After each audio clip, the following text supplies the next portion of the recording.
Getting back, we've talked about bless your child with the book, and then bless them with prayer, pray the virtues. And now, bless your child. And bless your child happens in two ways.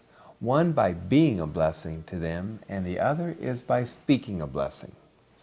What do we mean by be a blessing to your child? Well, the thing that Roger and I thought of as we thought about this point would be to be a blessing to your child would be to give them your time and your attention. And then in addition to that, affirmation. If you don't spend enough time with your child, there won't be a relationship between you and your child to take advantage of, to capitalize on. And so time and attention are just critical for your child to know that they're valued by you. And then if you don't speak words of affirmation, then you're cutting off that one opportunity, that one avenue for them to discover their value. And it's very important for a child to hear words of affirmation from their parent. Here's a question for you. Could you describe your strengths, your child's strengths, to someone else? I know a teacher who, at parent-teacher conferences, asks the parents to list one or more of their child's strengths to the teacher. And every year, this teacher discovers that there are some parents who just struggle to find the words. They don't know their child well enough to even be able to tell what their strengths are. It's hard for me to comprehend. But I believe that's probably indicative that that parent is not spending enough time and not giving enough attention to that child. And when you do those two things, you are a blessing to your child. Now there are some folks say, gosh, I don't want my child to be an affirmation junkie or a praise junkie, so I don't want to say too many positive things about them to their hearing. And there's some truth to that. You don't want your child to be raised to be a junkie, but at the same time, I think they need to hear something positive from us every day about who they are and why they're a blessing to the world. And there's also this rule of thumb. The ratio of affirmations to corrections or criticisms ought to be probably at least 5 to 1. And this is not just true of me and my child. It's also true of me and the other adults in my life. My spouse, my coworkers, the neighbors, my boss. I think we probably don't do enough affirming of other people. And we would find our lives blessed probably immeasurably when we take time, give attention, and give affirmation to those we love. Then you are a blessing. But there's something else you can do for your kids, and that is to speak a blessing.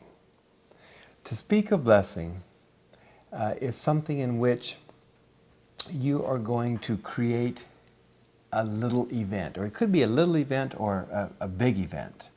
When we do it together as a group at church, that's a big event. But that doesn't mean that you can't speak the blessing at home in a little event. And it involves these things.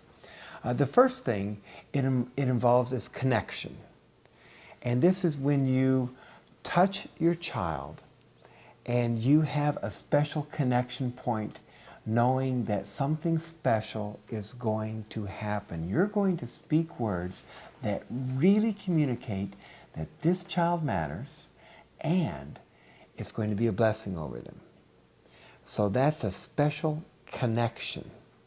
Attention, touch.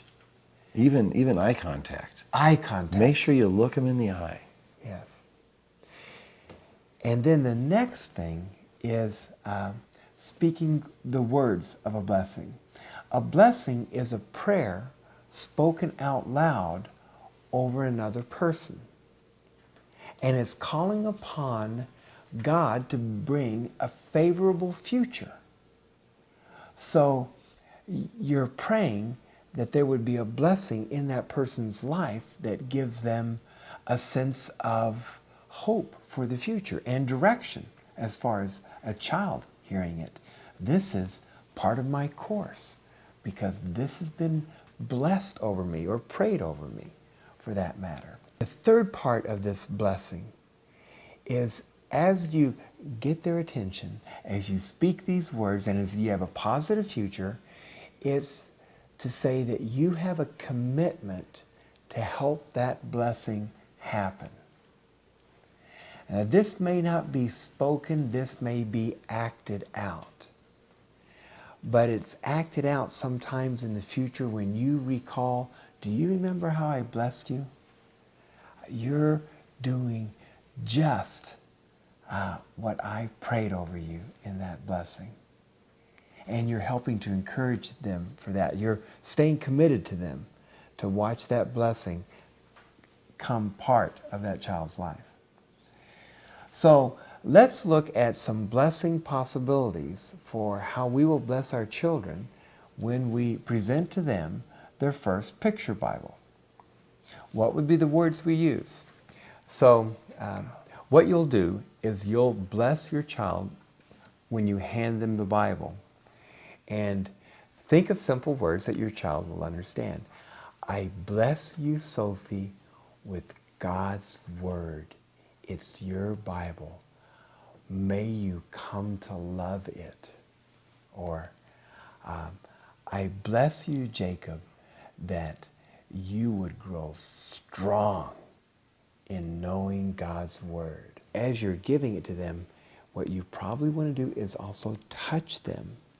And you touch them on the head or the shoulder, and you're handing them the book at the same time and keeping the eye contact. Of course, now they'll look at they might be reaching for the Bible, but when we have our blessing event, all of you will have a chance to do that. And in our setting, you're all going to do it at the same time.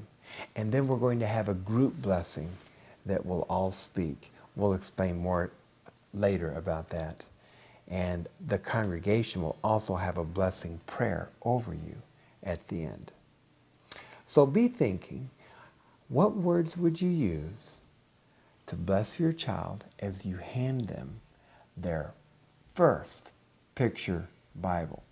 And expect also that after they get this, and it's done with a sense of wow, it's not uncommon that your child will want to keep their Bible with them. I've heard, they go to the grocery store the next day, their picture Bible's got to come with them because it's a big deal. And you're right, it is a big deal. So talk about it now. What words are you thinking about that you'll want to speak for your words of blessing?